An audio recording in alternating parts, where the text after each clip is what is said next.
Hello dear student, मैं अमित कुमार, आपका biology teacher. आज हम लोग बायोलॉजी के कुछ बेसिक चीज़ों को देखेंगे। इसमें सबसे पहले बेटा हम लोग बायोलॉजी क्या है ये समझेंगे, बायोलॉजी के कितने ब्रांचेज होते हैं ये हम लोग देखेंगे। उसके बाद फिर हम लोग सिलेबस पे आएंगे। तो बेटा आपने अभी जस्ट 10th किया है और आपने साइंस स्ट्रीम को ऑप्ट किया है।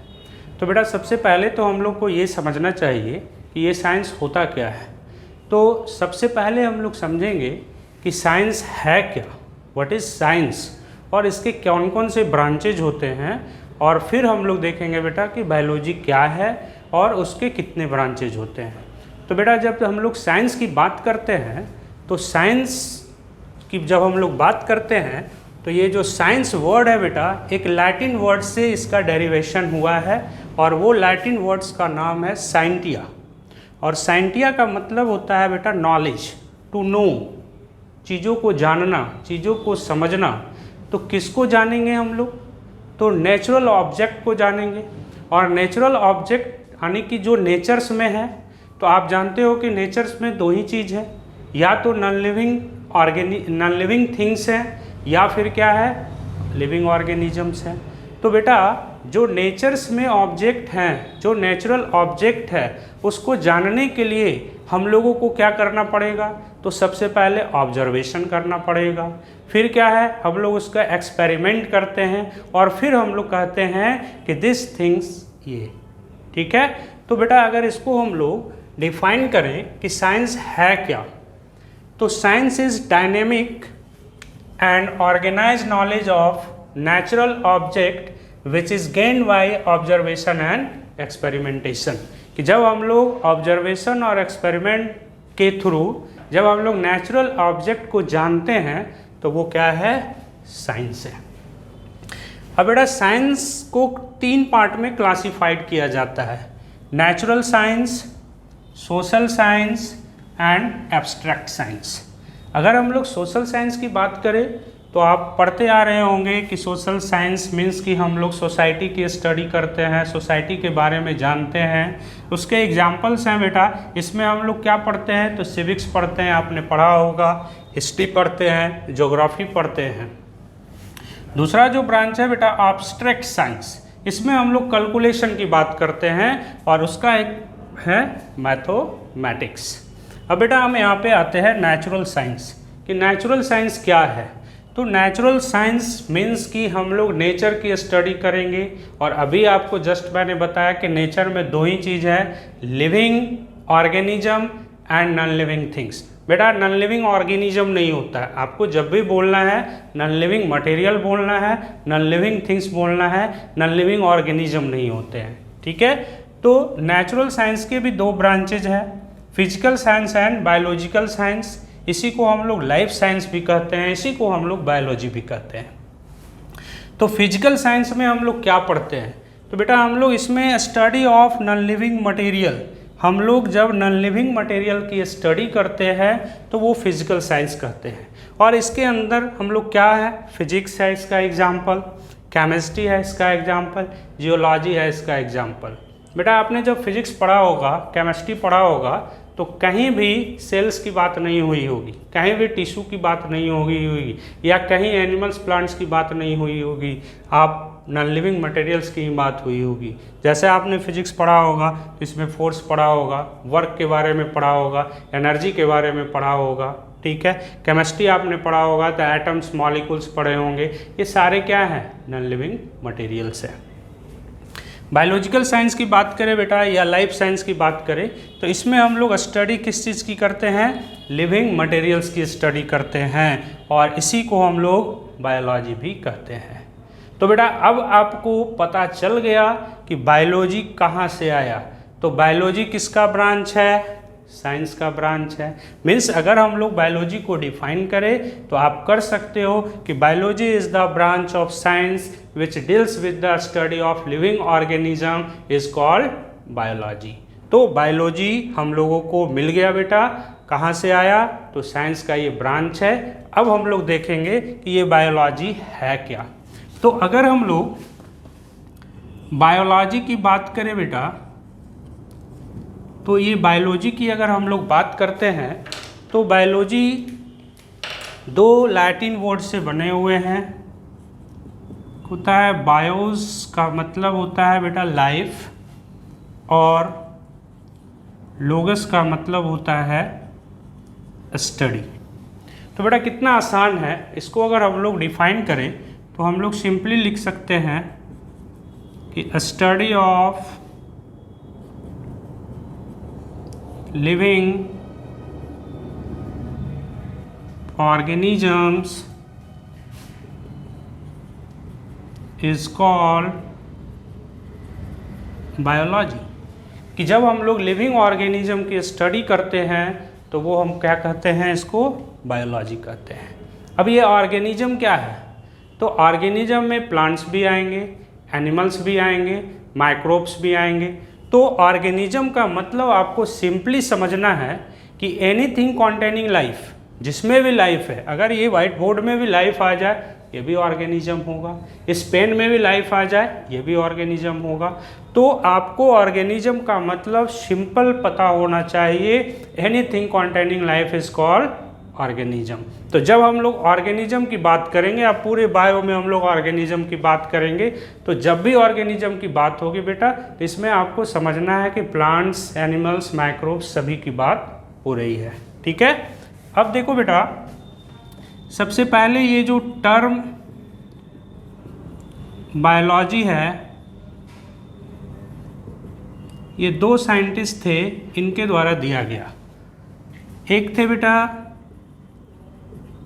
लैमार्क और दूसरा थे ट्रेविरेनस, और इन्होंने 1802 में टर्म बायोलॉजी दिया। Father of biology, I think आप जानते होंगे फादर ऑफ बायोलॉजी किनको कहते हैं। तो फादर ऑफ बायोलॉजी एक साइंटिस्ट है, नेचुरलिस्ट है बेटा, एरिस्टोटले। ये नेचुरलिस्ट थे एरिस्टोटले, इन्हीं को फादर ऑफ बायोलॉजी कहते हैं, और इन्हीं को हम लोग अरस्तु भी कहते हैं। तो बेटा ये बायोलॉजी है, बायोलॉजी को डिफिनीशन है, आप सिंपली इसको याद रखोगे, study of living organism is called biology. Term biology किसने दिया, तो लैमार्क और ट्रेविरेनस ने दिया। कब दिया, तो 1802 में दिया। अब ये जो फादर ऑफ बायोलॉजी है किसको कहते हैं, एरिस्टोटले को कहते हैं, इसी को हम लोग अरस्तु भी कहते हैं। ठीक है, अब हम लोग देखते हैं बेटा कि ये बायोलॉजी के भी दो ब्रांचेज होते हैं। एक होता है बेटा बॉटनी और दूसरा होता है जियोलॉजी। तो हम लोग देखेंगे कि ये बॉटनी क्या है और जूलॉजी क्या है। तो बायोलॉजी के दो ब्रांच हैं बेटा, एक होते हैं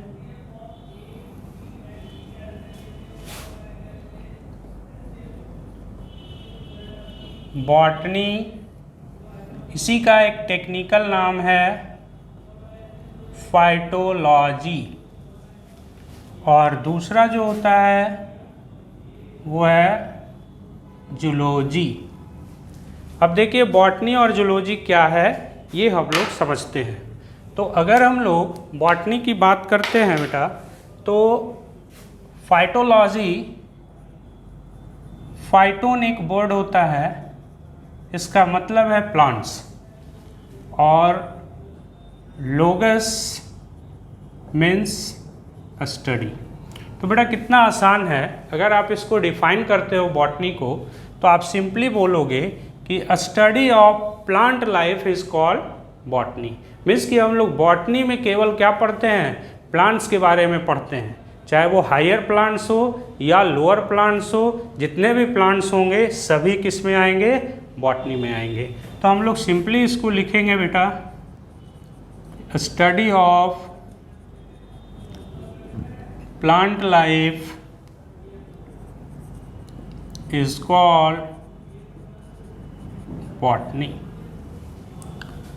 father of botany, father of botany एक साइंटिस्ट हैं बेटा, बॉटनिस्ट हैं, थियोफेरेस्टस। ये थियोफेरेस्टस हैं, जिनको फादर ऑफ बॉटनी कहा जाता है। अब देखते हैं बेटा ये जूलॉजी क्या है। तो zoology is consist of two words, zoon means animals and logos means study. तो अब देखिए ये भी सिंप्लीफाई आप कर सकते हो, इसको भी सिंपल आप डिफाइन कर सकते हो बेटा कि study of animal life is called zoology. जब हम लोग एनिमल्स की लाइफ की स्टडी करते हैं तो वो क्या कहलाएंगे, जूलॉजी कहलाएंगे। तो सिंपली बेटा हम लिखेंगे कि study of animal life is called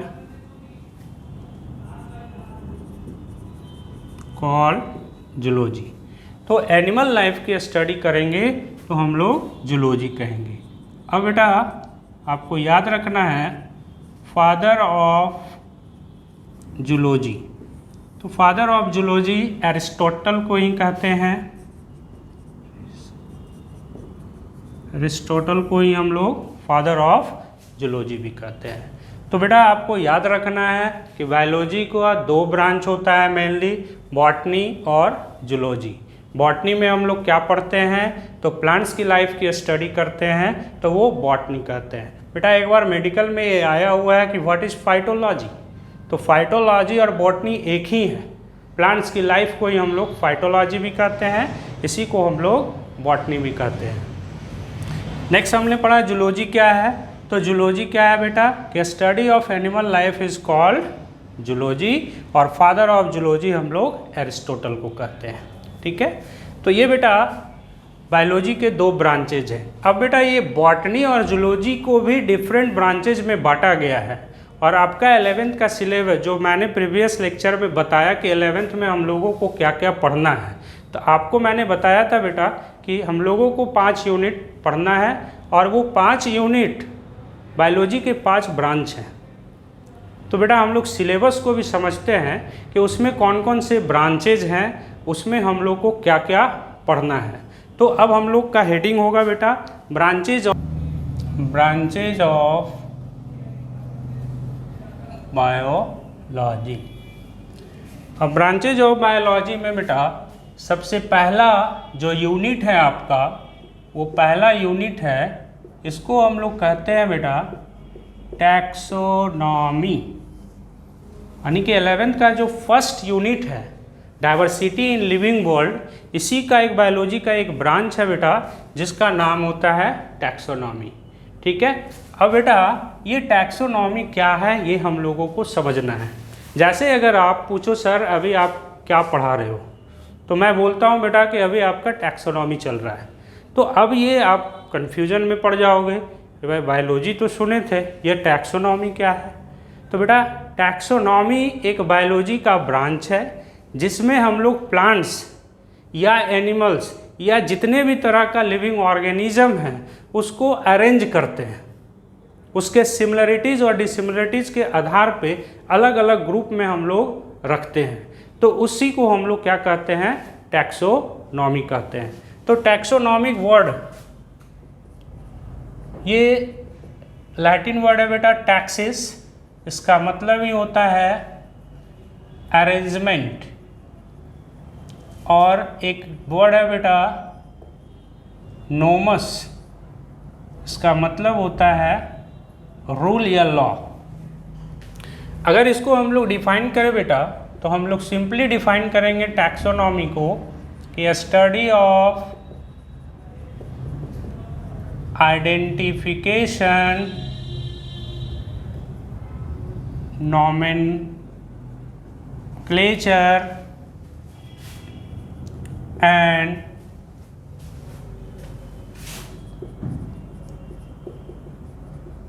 classification of an organisms। कि study of identification, nomenclature and classification of an organism is called taxonomy. इसी को क्या कहेंगे बेटा, हम लोग इसको टैक्सोनॉमी बोलेंगे।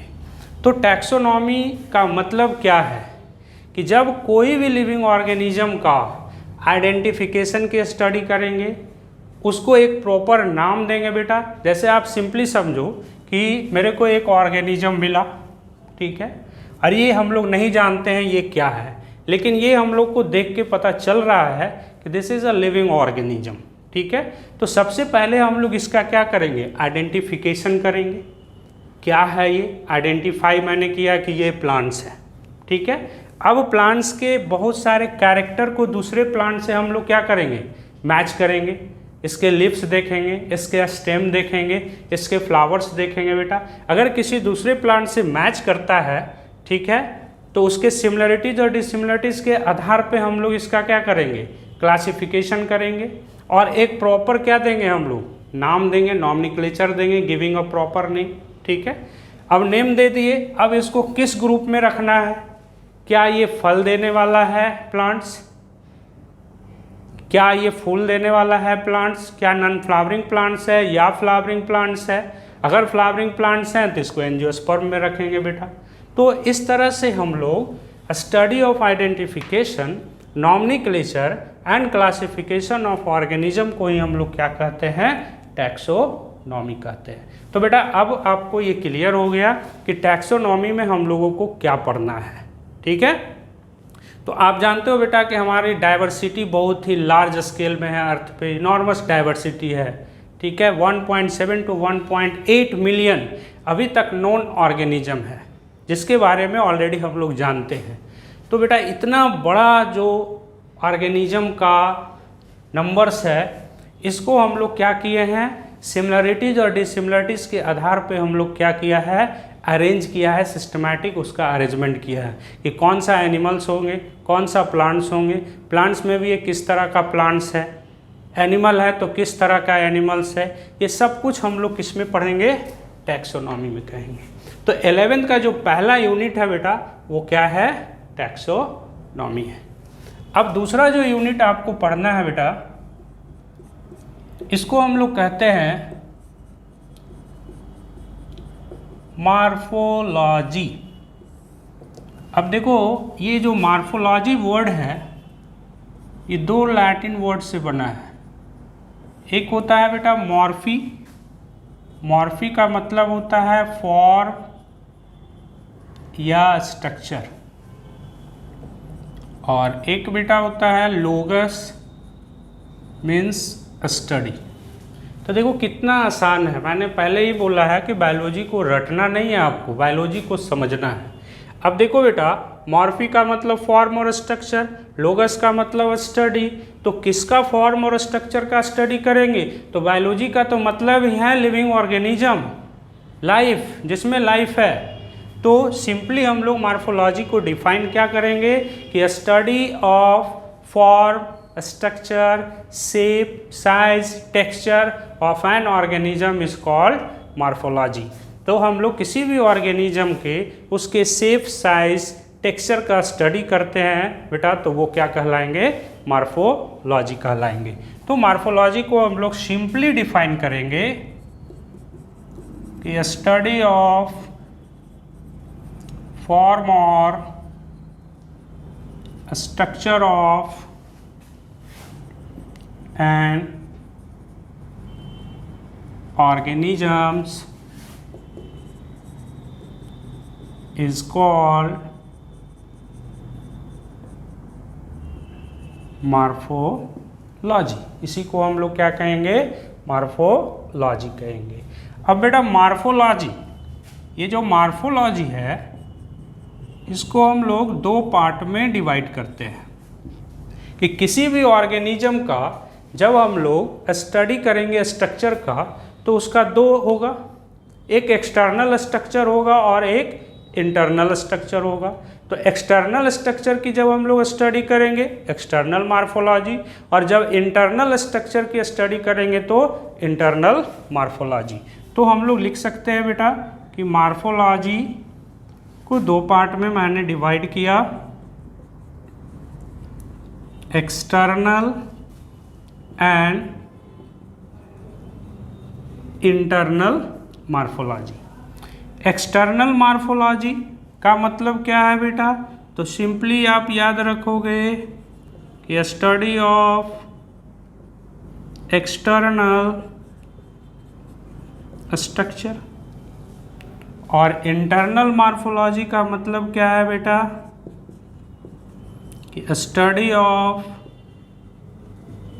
Internal structure.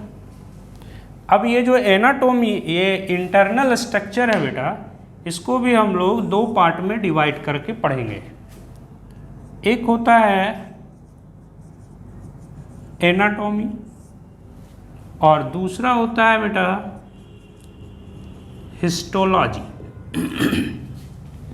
अब बहुत ही आसान है, एनाटोमी और हिस्टोलॉजी क्या है। तो बेटा किसी भी ऑर्गेनिज्म का जब हम लोग इंटरनल स्ट्रक्चर की स्टडी करेंगे तो उसका डिसेक्शन करना पड़ेगा, उसका कटिंग करना पड़ेगा। जैसे सिंपली बेटा अगर हमारे बॉडी के अंदर का पार्ट आपको देखना है, ऑब्जर्व करना है, तो हमारा बॉडी को क्या करना होगा, डिसेक्शन करना होगा। आप कट करोगे तब हमारा स्टोमक दिखेगा, लीवर दिखेगा, किडनी दिखेगा। तो उस ब्रांच को ही हम लोग क्या कहते हैं, एनाटोमी कहते हैं। मतलब एनाटोमी का मतलब क्या हो गया कि study of internal structure after dissection. Dissection के बाद जब हम लोग इंटरनल स्ट्रक्चर करते हैं तो वो क्या कहलाएंगे, एनाटोमी कहलाएंगे। अब यहाँ बेटा दो बातों को ध्यान में रखना है, एनाटोमी प्लांट्स का भी होगा और एनिमल्स का भी होगा। तो जब प्लांट्स का एनाटोमी हम लोग करेंगे तो प्लांट्स का मान लो कि ये मैंने प्लांट्स का एक स्टेम लिया, इसको हमने कट किया, एक प्लांट्स का और मैंने स्टेम लिया, उसको मैंने कट किया। जब दोनों का देखते हैं बेटा, अंदर की तरफ देखने की कोशिश करते हैं तो हम लोगों को कुछ नहीं दिखता है नेकेड आई से। मीन्स बेटा आपको याद रखना है कि प्लांट्स के इंटरनल स्ट्रक्चर देखने के लिए हम लोगों को माइक्रोस्कोप की ज़रूरत होगी। Without microscope we can't see internal structure of plants. Plants के इंटरनल स्ट्रक्चर को हम लोग नहीं देख सकते हैं। लेकिन अगर हम लोग एनिमल्स की एनाटोमी करते हैं तो हम लोग नेकेड आई से उसके स्ट्रक्चर को, इंटरनल स्ट्रक्चर को देख सकते हैं। ठीक है, तो सिंपली आप एनाटोमी का मतलब क्या लिखोगे कि study of internal structure after dissection. और यहाँ पे दूसरा टर्म मैंने लिखा है बेटा हिस्टोलॉजी। हिस्टोलॉजी का मतलब सिंपली आप याद रखोगे कि study of tissue is called histology. और टिश्यू क्या है ये आपको पता होगा, group of cell is called tissue. बहुत सारे सेल मिलकर ही क्या बनाते हैं, टिश्यू बनाते हैं। तो ग्रुप ऑफ सेल्स को ही हम लोग टिश्यू कहते हैं। और जब हम लोग study of tissue is called histology. तो जब हम लोग टिश्यू की स्टडी करते हैं तो उसके लिए एक बायोलॉजी का ब्रांच है बेटा, और वो क्या है, हिस्टोलॉजी है। तो this is the second unit of 11th। ये 11th का सेकेंड यूनिट है बेटा, जो आपके एनसीईआरटी में बुक में लिखी हुई है, structural organisation in plants and animals. ठीक है, इसी का बायोलॉजी का एक ब्रांच है जिसका नाम है मॉर्फोलॉजी। अब बेटा तीसरा जो यूनिट है उसको भी एक बायोलॉजी का ब्रांच है जिसको हम लोग कहते हैं साइटोलॉजी। और इससे भी आप अवेयर होंगे साइटोलॉजी क्या है। तो cytology is consist of two Greek words, kytos means cell and logos means study। अब देखो बेटा कितना आसान है कि आप सिंपल साइटोलॉजी को डिफाइन करोगे कि study of cell is called cytology. जब हम लोग सेल की स्टडी करेंगे तो वो क्या कहे जाएंगे बेटा, साइटोलॉजी कहलाएंगे। और सेल क्या है ये आप 5th-6th स्टैंडर्ड से ही आप समझ रहे होंगे कि सेल क्या है। तो आप जानते हो बेटा सेल के बारे में कि cell is the structural and functional unit of life. जितने भी लिविंग ऑर्गेनिज्म हैं वो सभी किस चीज़ से बने हुए हैं, सेल से बने हुए हैं। ठीक है, तो जितने भी living organism, every living organism consist of cells. तो study of cell, study of cell is called cytology. जब हम लोग सेल की स्टडी करते हैं बेटा तो वो क्या कहेंगे, साइटोलॉजी कहलाएंगे। ठीक है, अब सेल क्या है बेटा, यहीं पे हम लोग थोड़ा सा देख लेते हैं। इसका डिटेल तो हम लोग यूनिट 3 में पढ़ेंगे। तो सेल क्या है, तो structural and functional unit of life. तो इसको structural and functional unit of life cell को क्यों कहते हैं, इसके पीछे रीजन ये है बेटा कि जितने भी लिविंग ऑर्गेनिज्म हैं वो सभी किस चीज से बने हुए हैं, सेल से बने हुए हैं। ठीक है, और आप ये भी जानते होंगे कि on the basis of number of cells, number of cells के बेसिस पे ऑर्गेनिज्म दो तरह के होते हैं। एक होता है बेटा यूनिसेलुलर ऑर्गेनिज्म और एक होते हैं मल्टीसेलुलर ऑर्गेनिज्म। यूनिसेलुलर ऑर्गेनिज्म क्या है, तो आप सिंपली, यूनि का मतलब ही होता है 1 और सेलुलर का मतलब होता है सेल, कि वैसे ऑर्गेनिज्म जो केवल सिंगल सेल से बने होंगे वो क्या कहे जाएंगे, यूनिसेलुलर ऑर्गेनिज्म। और इसका एग्जाम्पल क्या होगा बेटा, जैसे अमीबा, बैक्टीरिया, ये क्या है, यूनिसेलुलर ऑर्गेनिज्म है। मल्टीसेलुलर ऑर्गेनिज्म क्या है, तो सिंपली आप लिखोगे मल्टी मीन्स मेनी और सेलुलर मीन्स सेल। तो बेटा देखो कितना ईजी है कि वैसे ऑर्गेनिज्म जो बहुत सारे सेल से बने होंगे वो क्या कहे जाएंगे, मल्टी सेलुलर ऑर्गेनिज्म। जैसे इसके एग्जाम्पल क्या आप लिख सकते हो, तो प्लांट्स एंड एनिमल्स। ठीक है, तो this is the 3rd unit. ये जो आपका 11th का सिलेबस है बेटा, उसका 3rd यूनिट में हम लोगों को यही पढ़ना है। एनसीईआरटी लिखती है सेल, स्ट्रक्चर एंड फंक्शन, इसी को हम लोग क्या कहते हैं, साइटोलॉजी कहते हैं। अब 4था यूनिट जो है बेटा, इसको हम लोग देखते हैं। 4th यूनिट में है आपका